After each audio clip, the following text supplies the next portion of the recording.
بسم الله الرحمن الرحيم يسبح لله ما في السماوات وما في الأرض الملك القدوس العزيز الحكيم هو الذي بعث في الأميين رسولا منهم يتلو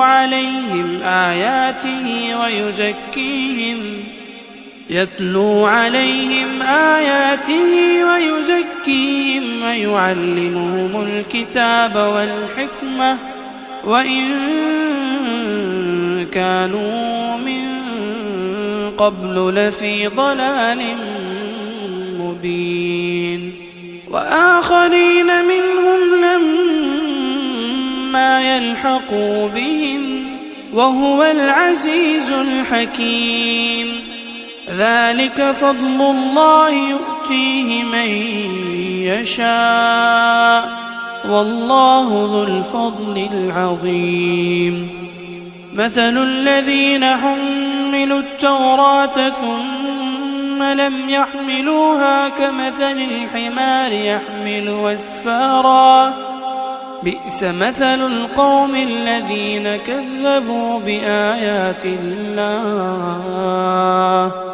والله لا يهدي القوم الظالمين قل يا أيها الذين هادوا إن زعمتم أنكم أولياء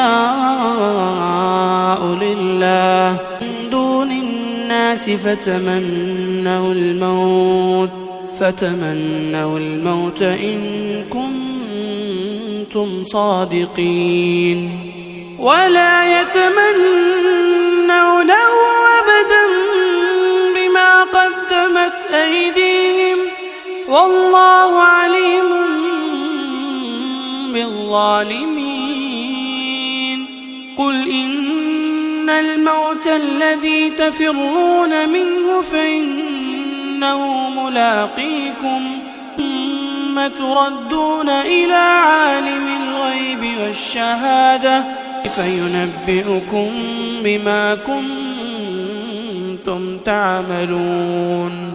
يا أيها الذين آمنوا إذا نودي للصلاة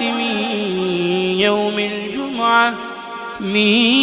يوم الجمعة فاسعوا إلى ذكر الله وذروا البيع ذلكم خير لكم إن كنتم تعلمون فإذا قضيت الصلاة فانتشروا في الأرض وابتغوا من فضل الله واذكروا الله كثيرا لعلكم تفلحون وإذا رأوا تجارة أو لهوا انفضوا إليها وتركوك قائما قل ما عند الله خير من اللهو ومن التجارة والله خير الرازقين